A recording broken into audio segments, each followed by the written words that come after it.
Hi guys, Ageko umuntu who can visit one's home, afike amoshe, and still get comfortable. You know, not unless the homeowners um, grants that person an opportunity with amoshe, or not unless the homeowners are negligent. You know, to such an extent that they present an opportunity for that visitor ukuthi amoshe. And one could wonder what my point is. If South African men could stop abusing women and children in any sense, and if the law enforcement officials could do what is lawfully required of them and do their job, and make it a point to see our rights as citizens are fully protected and that they don't get violated. And if they can get to that point whereby they stop working with the enemy, you know, who actually makes them to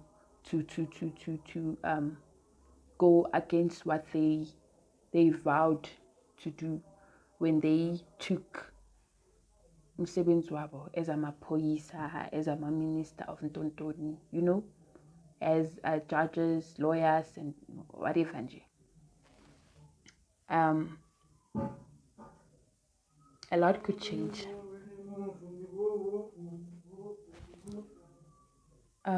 A lot could change. You can take soon for, let's say, for someone to get raped, and then next thing, he or she tries to report that thing or that the case, and tries to open a case, Emma poison.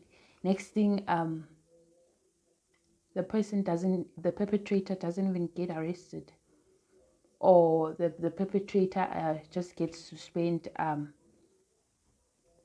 his time in jail for only just a weekend. Next thing, he's out. And a lot of things have been done, and those things led to the criminal justice system having a lot of loopholes, and if the law enforcement officials could do what is required of them, and if men could be protective of their women, the human trafficking statistics, the high statistic, because now level yakona is very high in South Africa, even though they don't even post it in the media or whatsoever, but it is high. You can tell from the things which are getting posted on social networks, on social media, and all that, and the reason why I'm also saying that is because when foreigners come into our country, most of them come to seek umsebenzi, or they have nowhere else to go, or they're here for means of surviving, But if they then come into the country and see which, okay, the criminal justice system of South Africa is weak, it's totally weak. You can literally do something and still get away with it. When they see that, when they come into our country and see that, number one, and then number two, when they see the law officials can be bought, they can be bribed, for you to get away with something, you can just bribe them. And number three, when they see that the men who are supposed to have a protective instinct, are supposed to be protective of their mothers, daughters, fathers, nje,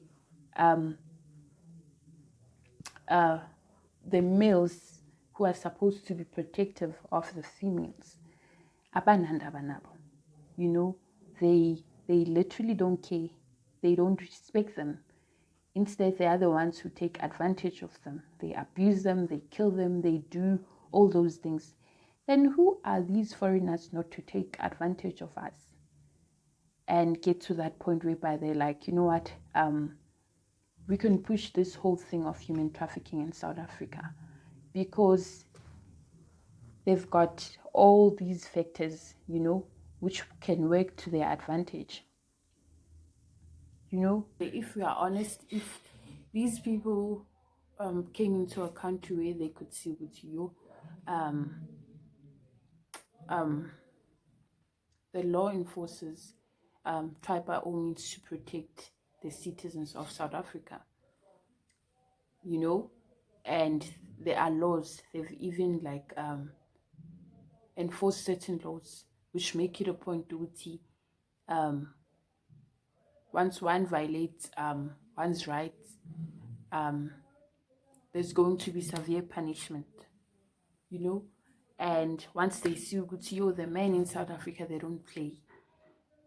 Hey, can you abadlali, they want nothing. They are very protective of their women.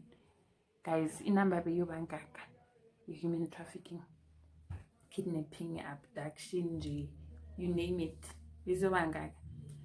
But again, circling gaga keeps going on. Basically, this whole thing is a cycle. Is a cycle, and until someone within the chain decides to act accordingly, and decides to do what is right, it won't stop. It is going to be a continuous cycle because we can't, like, honestly speak.